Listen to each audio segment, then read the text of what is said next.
Assalamualaikum warahmatullahi wabarakatuh. Perkenalkan, nama saya Afifatur Rahmatia dengan NIM 211021001 dari Prodi D4 Sanitasi Lingkungan. Di sini saya akan memenuhi tugas mata kuliah Tata Graha, yaitu menjelaskan mengenai tata graha tempat tinggal. Tetapi saya tidak hanya menjelaskan mengenai tata graha tempat tinggal, saya juga akan menampilkan dan menjelaskan mengenai tata graha rumah saya. Baik, langsung saja ke penjelasannya. Yang pertama, yaitu mengenai pengertian tata graha.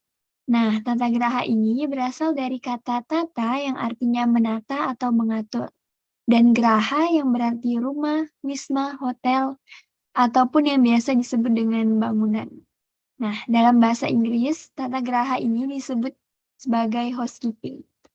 Housekeeping sendiri dapat diartikan sebagai kegiatan menjaga, memelihara, dan merawat kebersihan, kerapian, dan kelengkapan suatu bangunan, baik di indoor maupun di outdoor, agar selalu tampak nyaman, bersih, dan asri. Nah, untuk tata graha ini terbagi menjadi beberapa bagian, yaitu ada tata graha hotel, tata graha rumah sakit, tata graha klinik, dan tata graha tempat tinggal. Untuk di video kali ini, saya akan membahas mengenai pengertian tata graha tempat tinggal. Nah, tata graha tempat tinggal ini merupakan departemen yang menata peralatan, kebersihan, memperbaiki kerusakan, dan memberi dekorasi pada tempat tinggal dengan tujuan agar tempat tinggal tersebut tampak rapi, menarik, dan menyenangkan bagi penghuni.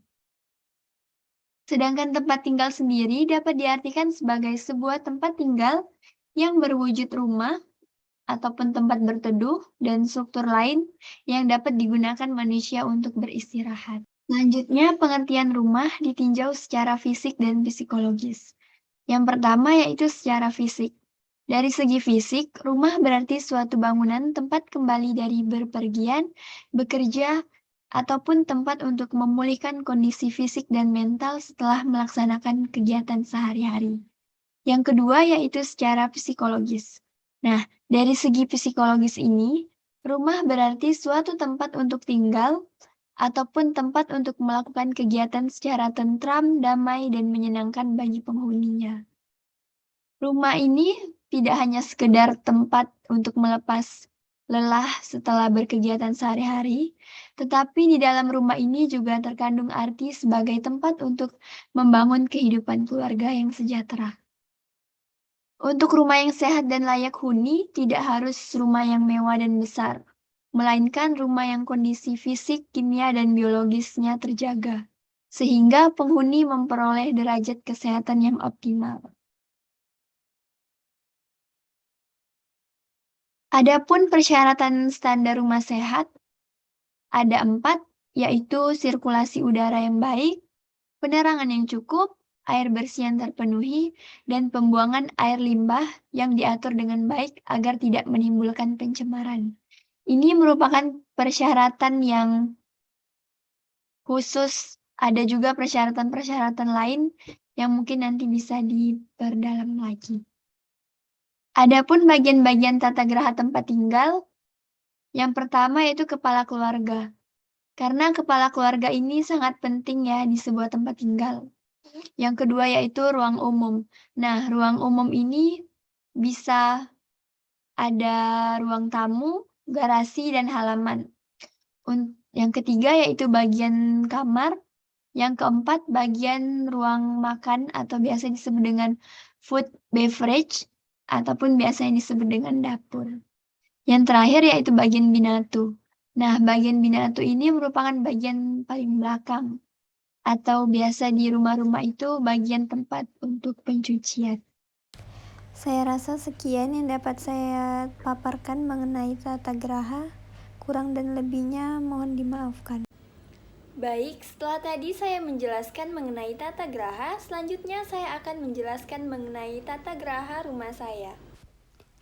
Untuk penataan ruang tamunya, bagi saya sudah cukup karena seperti ruang tamu pada umumnya, ada kursi dan ada meja, serta di kursinya juga tersedia bantal kursi. Dan untuk di dindingnya ada hiasan kaligrafi serta foto-foto. Nah, di situ ada kamar utama. Dan itu juga ada piring kaligrafi serta buket sebagai hiasan. Itu ada meja kerja ayah saya, tepatnya ada di ruang keluarga. Nah, untuk penataan di situ emang kurang karena banyaknya berkas-berkas yang bertumpukan. Ini juga merupakan bagian dari hiasan pada ruang keluarga. Untuk penataannya bagi saya ini sangat kurang rapi. Ini masih sama hiasan pada ruang keluarga. Sama juga ya, itu masih kurang rapi penataannya. Sekarang lanjut ke bagian kamar. Nah, untuk bagian kamar ini bagi saya sudah paling rapi. Karena saya juga tidak suka jika tidak rapi. Nah, itu kasurnya tidak ada lipatan sedikit pun pada spraynya.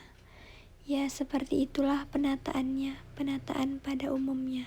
Saya juga memakai wallpaper agar terlihat lebih cantik, dan itu saya ada tambahkan hiasan-hiasan sedikit. Nah, untuk hordennya saya sangat suka karena ini menambah keestetikan kamar saya. Kemudian di sini ada pajangan, yaitu ada komputer, itu ada buket dikasih teman saya. Ya, untuk penataan kamar seadanya sih, karena kamar saya juga tidak terlalu besar ukurannya. Ini untuk penataan di depan kasur. Dengan rak tersebut sedikit menambah kerapian sih. Ya, tetapi karena barangnya sering diambil-ambil jadi agak kurang rapi penataannya.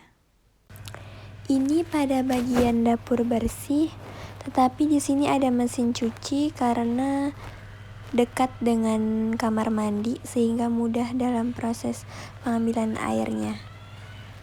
Pada bagian ini sudah cukup rapi, tetapi sedikit padat ya penempatannya. Ini juga masih satu ruangan, hanya saja beda sisi. Selanjutnya pada bagian kamar mandi, ya ini cukup luas dan mungkin untuk keramiknya sedikit mempusingkan dan catnya karena terlalu banyak variasinya. Lanjut ke bagian belakang. Nah, di bagian belakang ini sedikit penataannya agak berantakan karena termasuk padat juga.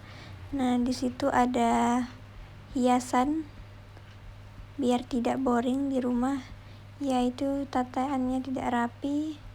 Dan ini panci-pancinya itu lagi habis dicuci jadi masih di situ, dan itu ada taman. Nah, itu penataannya cukup bagus sih, yaitu maaf ada mengganggu sedikit. Ya, sekarang lanjut pada bagian WC. WC-nya terletak di belakang. Untuk penataan WC-nya cukup simpel sih.